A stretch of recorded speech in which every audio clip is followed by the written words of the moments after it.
part de nous, la météo intérieure, c'est pas juste d'essayer de régler une situation avec un élève, un enfant qu'on côtoie ou d'essayer de le ramener dans le soleil, ce qu'on veut. Puis de toute façon, on n'est pas nécessairement prédisposé à être dans le bonheur.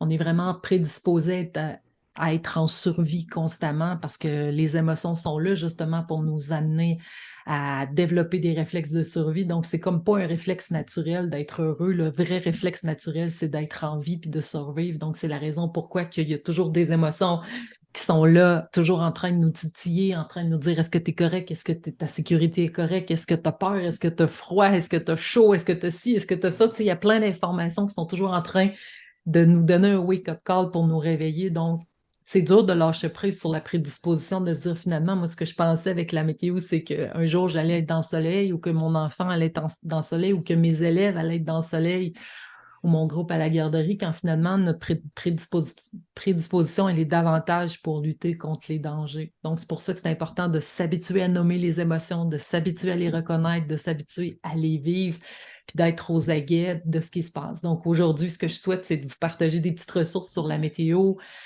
ben, de vous aider aussi à l'enseigner et à le partager aux enfants, mais ça ne pourra pas être dans un réflexe naturel si vous ne comprenez pas que la base de ça, c'est vos propres émotions à vous.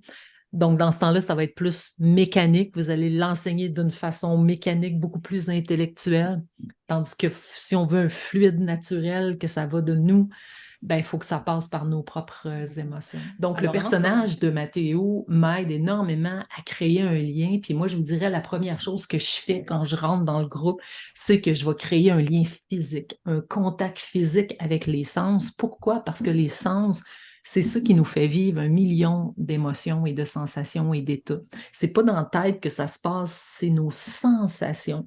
Donc, tu sais, l'enfant, là, c'est pas le fait que Madame Manon arrive dans la classe qui va lui faire vivre des émotions, c'est davantage comment il va sentir mon parfum, qu'est-ce qu'il va voir, qu'est-ce qui va se passer au contact de ses sens qui vont lui rappeler une expérience déjà vécue avec des sensations et des émotions accrochées à ça.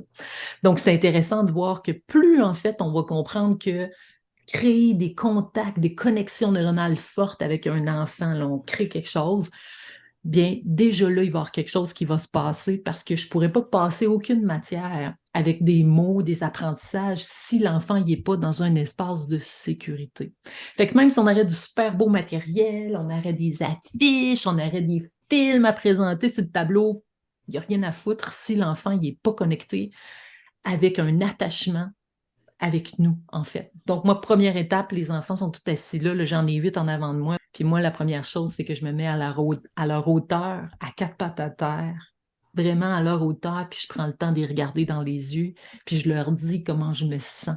C'est la première chose, tu sais. Wow, tu sais, aujourd'hui, là, je suis dans le feu!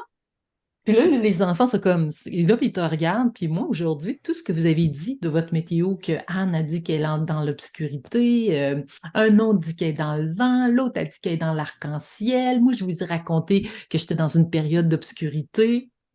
Comment vous faites pour savoir ce que ça veut dire?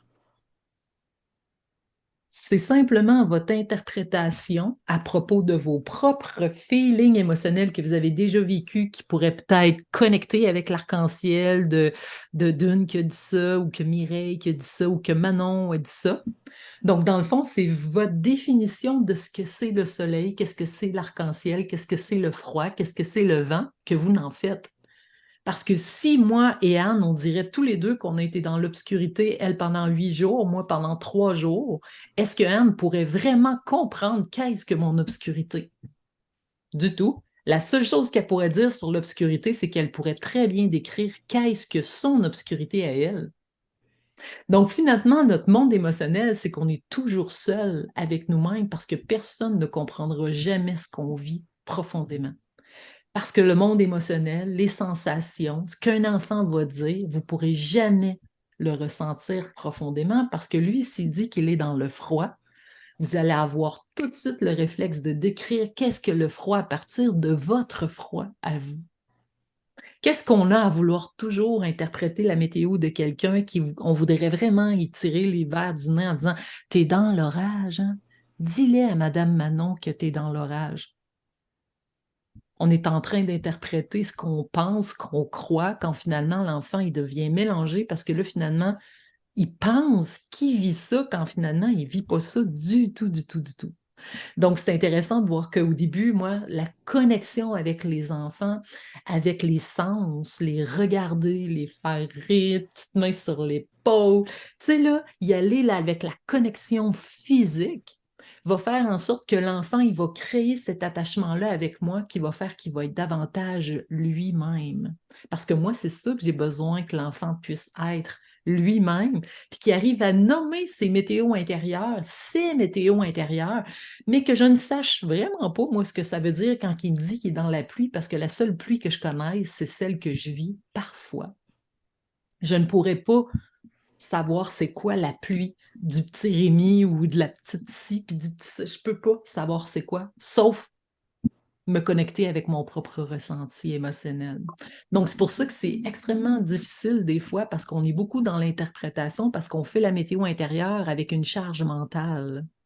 Donc, c'est intéressant de comprendre que la première chose, c'est de nommer comment vous vous sentez. Mais moi, j'ai dit aux enfants, ben là, je suis un petit peu dans le vent. Puis là, j'ai même fait les mêmes. Hey, ils n'avaient jamais vu ça, là. Là, je dis, ben là, je suis un petit peu comme ça aussi. Hey, il y en a un qui a dit, t'es gêné. Tu sais, ils l'ont vu, tu sais, vous savez, dans les mines de la météo, j'espère que vous avez vu des capsules vidéo, tu sais, sur les mines. Mais là, je leur ai dit que j'étais comme ça. Je suis dans la météo du froid avec un petit peu de vent, fait qu'il y a des enfants de, ah, t'es gêné. Mais l'enfant qui a dit ça gêné, c'est qu'il connaît cette météo-là. Mais seul aussi sa propre perception de qu'est-ce qu'être gêné, ça l'aide lui à reconnaître qu'est-ce qu'être gêné pour Mathieu, Émile, la. Fait qu'en nommant nos émotions, c'est qu'on permet à des enfants d'aller revisiter leur monde émotionnel à eux, pas à nous. Parce que l'enfant, quand il parle des émotions que je suis en train de vivre, il parle de lui, il parle pas de moi.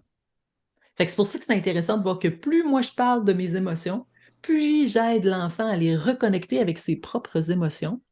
Et quand on a un petit peu de twist là-dedans, c'est qu'on fait parler l'enfant. Qu'est-ce que tu penses que ça veut dire être dans le froid? Ah oui, tu crois que c'est la peur? Toi, là, tu décrirais ça comment? Il est en train de parler de lui, il est en train de parler de lui, il est en train de parler de lui. Et c'est ça qu'on souhaite le plus, c'est qu'il arrive à développer la connaissance de lui-même à travers ce que moi je lui donne comme possibilité pour se reconnecter à lui. Moi, je veux pas qu'il se connecte à moi, hein. Je veux pas qu'il sache comment je me sens. Parce que dans le fond, ça servirait à quoi? Mais ça veut, ce que je veux, c'est ouvrir la porte à ce que lui puisse prendre conscience de comment il vit la même météo que moi, mais c'est vraiment pas pareil, là. Mais ça peut l'aider. Là, je pèse sur pause, j'arrête, je vais vous écouter. Parce que c'est super important ce que je suis en train de vous dire. C'est super riche, mais en même temps, c'est que comment vous voyez ça? Comment vous entendez ça? Les propos que je suis en train de vous dire, ça fait-tu comme Waouh, ouais, ça me parle.